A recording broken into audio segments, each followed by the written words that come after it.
Hello and welcome to a Puzzled Panda video.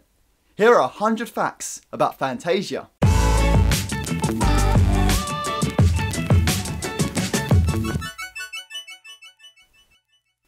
Walt Disney was in a very unique position in the 1930s. He had become well known in every home. Within a decade, he had gone from a nobody to a famous celebrity. Remember that the release of Snow White was a huge success that left the studio with an enormous amount of money to spend. Mickey Mouse was a famous celebrity too. Walt Disney knew that sound put him on the map when he made the first ever animation to sound, Steamboat Willie. He knew that sound should complement the art and not to be placed behind it. Walt created the Silly Symphony cartoons to continue experimenting with music and animation. He used the Silly Symphony cartoons to experiment with effects and the multiplane camera. The multiplane camera was used to show depth, and Walt used this to his advantage. Walt made a deal with Technicolor so that he could produce the cartoons in colour. This made them a higher quality than the other cartoons that were being produced. Walt didn't play any musical instruments himself, but he knew which sounds would create an emotion. He knew exactly how it should sound. Actually, Walt was not a musician in the sense that he played an instrument. He didn't read music, but he had an instinct. He had a very definite reaction to what was right for his films. And he lived and breathed music in the sense that when he looked at a picture, he could almost hear what he wanted to hear in his brain. He was a natural musician without playing the instrument. From all the money that Snow White had made, Walt built a new studio in Burbank. His artists had developed so much throughout Snow White, and they now had a bigger budget for their films. We had a staff there that I know that Walt felt was the finest that could be assembled, and that he could do anything with those people, and that he had the money to do anything he wanted. And this was a rare position to be in, to have those two things. You see, the studio was in such a formative period at that time, and there were men literally from all over the world. There were over 1,000 artists, and he had the finest draftsmen and the finest painters. Walt was enjoying the new fame and had many celebrities come visit him at the studios to see what he was creating. Everyone was in awe at the pictures he was creating. It was through these meetings that Walt met Stokowski, an extremely famous classical conductor. Walt met Stokowski over dinner. Walt told him about a new Mickey Mouse animation he was creating called The Sorcerer's Apprentice. Stokowski was very interested in the idea and wanted to collaborate with him. There was a 100-piece band used for the recordings. In the recording session, 33 microphones were placed around the orchestra. This captured the music onto 8 sound recording machines placed in the hall's basement. Each one represented an audio channel that focused on a different section of the instruments. Walt Disney's brother, Roy Disney, was in charge of the finances at the time. As production costs of The Sorcerer's Apprentice climbed to $125,000, it became clearer to him and Walt that the short could never earn back the money on its own. This animation was costing a lot more than a short Mickey cartoon would normally cost. Its budget was 3 to 4 times greater than the usual Silly Symphony's cartoons. Both brothers agreed that they would lose money if they released it as a short, so they needed to turn it into a feature. But Walt had even bigger things on his mind. He didn't want it to just be a film, he wanted it to be an event. He called it the concert feature, and imagined it more like a big concert with animation. He wanted audience members to book their seats in the audience, like theatre. There would be people trained to show you to your seat, and you would receive a program listing the different sections of the film. The animators at the time could tell Walt was on to something special. Frank Thomas knew Walt was creating something big, and even would hear Walt listening to different classical music. My room was just down the hall and over the side, so that I could hear part of the music that's going on. I'd say, they're listening to what? What are they? Beethoven, Rimsky-Korsakov, and all these things. And I couldn't find out what Walt was thinking about. But we knew it was something very big and very different. That was always the exciting thing about working at the studio. You never knew what was coming up next, and Walt was always miles ahead of you. There was a huge risk if audiences did not see the project in the same way that Walt did. This project would be very different to anything that had been ever produced before. Walt wanted this to be one of a kind and wanted the music to stand out. During this time period, all sound in cinemas was mono sound. This meant the sound only came from one location behind the screen. Walt wanted the sound to surround the audience. Nowadays we know this as surround sound, but this had never been done before, so he hired engineers to create the sound system for him. Did you know that? I had no idea about that before doing this video, that Walt had a hand in creating surround sound. This just shows how ahead of his time Walt Disney was. Disney would have to install this sound system into cinemas if they wanted to show the film. Disney knew that this meant it would only be in a limited number of cinemas. This made the risk even higher.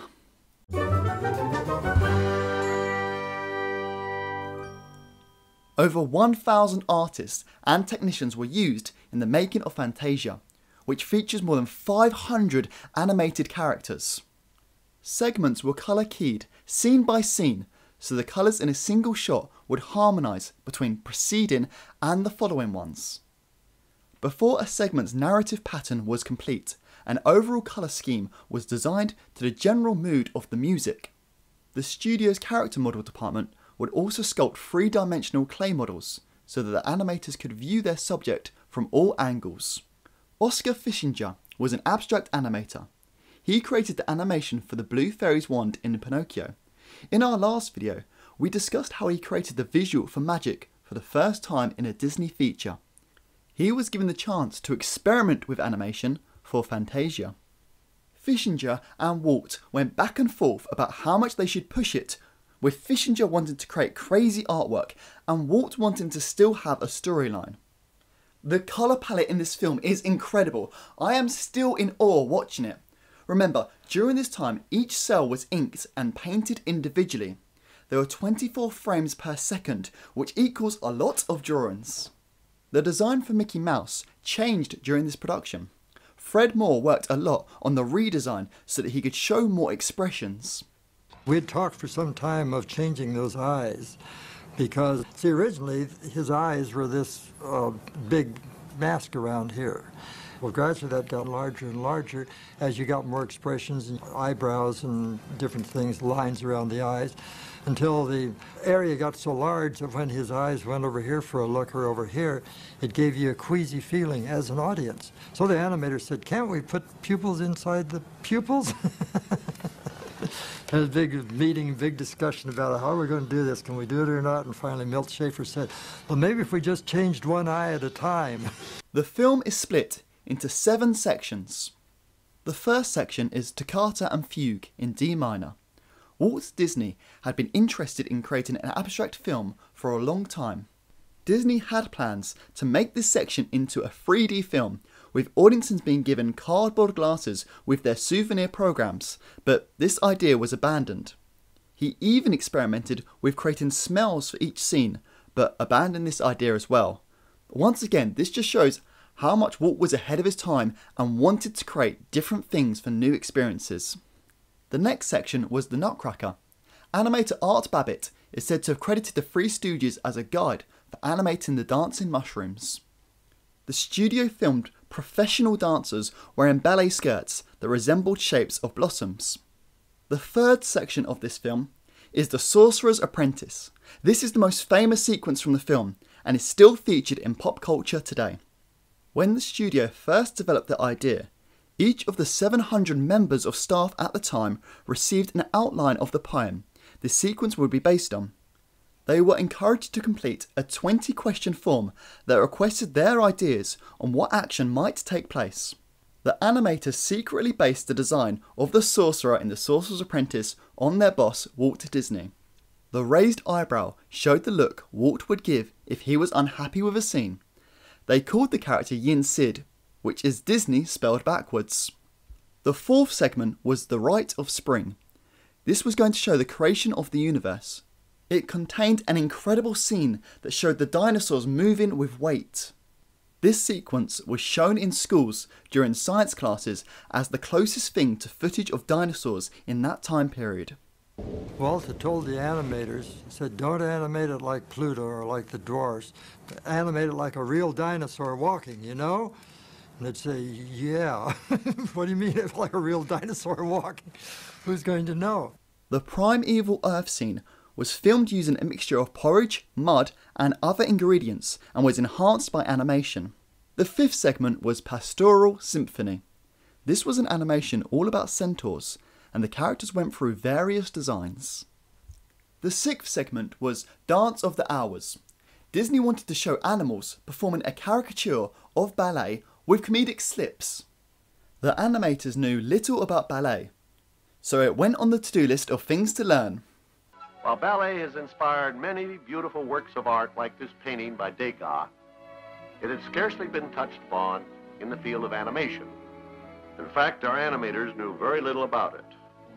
And because a thorough knowledge of a subject is essential in order to caricature it, a new course was added to our studio school curriculum, classical ballet. Obviously, they worked very hard with genuine ballet performers and choreographers, but that's easier said than done. To gain a better idea on the animals' movements, the crew visited a park zoo in Los Angeles. Animator John Hench was assigned to work on the segment, but resisted as he knew little about ballet. Disney then gave Hench season tickets to the ballet, with backstage access so he could learn more about it. The final segment was Night on Bald Mountain. This was another segment that left a lasting impression on viewers. This was a scary image for children, and they got many complaints from parents. The character moved with the weight of a mountain, and is one of the finest animations of the film.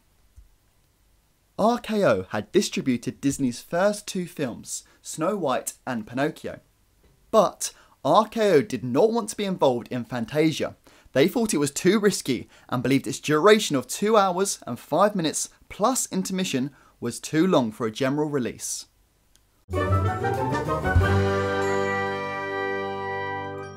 Walt wanted Fantasia to be an event, like a roadshow.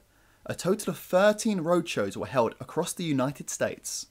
Each cinema showing 2 daily screenings, with seat reservations booked in advance at higher prices. The first roadshow opened at the Broadway Theatre in New York City. Disney had secured a year's lease with the venue that was fully equipped with Fantasound. This is what Walt called the new sound system he invented.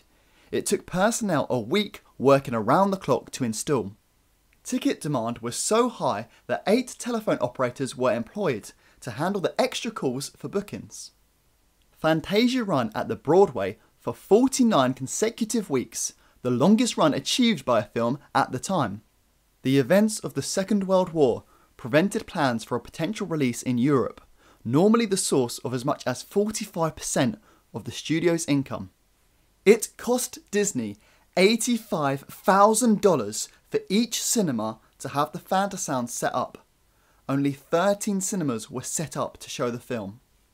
Only 16 prints of Fantasia were produced overall. In 1941, RKO decided that they now wanted to be a part of the project for a general release, but wanted to cut the film down so it was a shorter runtime. Walt Disney knew he needed the money, so he agreed, but refused to cut down the film himself, as the film was too precious to him. He let RKO cut the film down, but had no input in which scenes would be shortened. The film was released in regular cinemas with mono sound. The film confused newspapers when it was first released, as they did not know whether to send their film reviewer or their musical concert reviewer. Despite this, it still received many positive reviews. Fantasia holds a 94% rating based on a sample of 52 reviews, with an average rating of 8 out of 10 on Rotten Tomatoes. Disney had wanted Fantasia to be an ongoing project, with a new edition being released every few years. His plan was to substitute one of the original segments with a new one as it was completed, so audience would always see a new version of the film. In today's money, it lost $15 million and nearly drove the company bankrupt. Remember that Pinocchio also did not perform well in the box office, and although both would make their money back with re-releases, this was a big blow at the time. Fantasia made its money back for a strange reason in the 1960s. a new youth movement began, all about peace and love. They referred to themselves as hippies. This generation fell in love with the film as they thought it created a psychedelic experience. For its 50th anniversary reissue, Fantasia underwent a 2-year restoration process that began with a 6-month search to locate the original negatives, which had been in storage since 1946, and piece them together. This was the first time since then that a print of the film had been prepared using the original negatives and not a copy. Each frame was restored by hand with an untouched print from 1951 used for guidance on the correct colours and tone.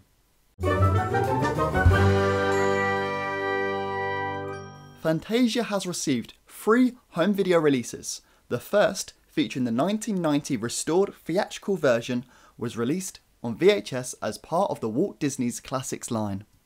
Disney decided to only give it a 50-day release. This prompted 9.25 million advance orders for the cassettes. It was released in 2010 with high definition and 7.1 surround sound. From 2001 to 2015, the Sorcerer's Hat was the icon of Disney's Hollywood Studios, one of the 4 theme parks located at Walt Disney World Resort. Also located at the resort is the Fantasia Gardens, a miniature golf course that integrates characters and objects from the film in each hole. The firework and water show Fantasmic features scenes from The Sorcerer's Apprentice and the other Fantasia segments on water projected screens, and involves the plot of Mickey as the apprentice doing magic whilst also battling the Disney villains. Mickey appears in his Sorcerer's Apprentice outfit and shoots fireworks from his hands. For the 20th anniversary of Disneyland Paris, Mickey was depicted in a special version of his Sorcerer's Apprentice outfit with his friends wearing a similar outfit. In 1983, Atari released a game called Sorcerer's Apprentice. In the game, you play as Mickey Mouse, and you must collect falling stars and comets, which will prevent the marching brooms from flooding Yin Sid's spell room. Roy E. Disney, the nephew of Walt, co-produced Fantasia 2000, which entered production in 1990 and features 7 new segments. In 1991, a Fantasia video game was released for the Sega Genesis. The player controls Mickey Mouse, who must find missing musical notes scattered across 4 worlds based on the film. Several elements from the film appear in the television series Once Upon a Time. The hat from the Sorcerer's Apprentice appears in the 4th season episode A Tale of Two Sisters. Yin Sid appears as a character in Kingdom Hearts. In the video game, he is once again Mickey's magical mentor, who teaches Mickey magic and how to use a Keyblade. Yin Sid also appears in the Epic Mickey games, as both the narrator and as the creator of a pen and paper world for all of Disney's forgotten creations. Yin Sid is a silent character in the original film. He did not receive a regular voice actor until the release of the video game Kingdom Hearts 2. In Disneyland Paris, the hat is still the big feature in the Hollywood Studios area of the park. This is used for the animation section. When I went to Disneyland Paris when I was younger, this was my favourite part of the park, as you could go inside the hat and get lessons from an animator teaching you how to draw Disney characters. You can still buy plush toys of Mickey in his Sorcerer's Apprentice outfit, as well as the famous magical hat he wears. Thank you for joining me today, exploring all the facts on Fantasia.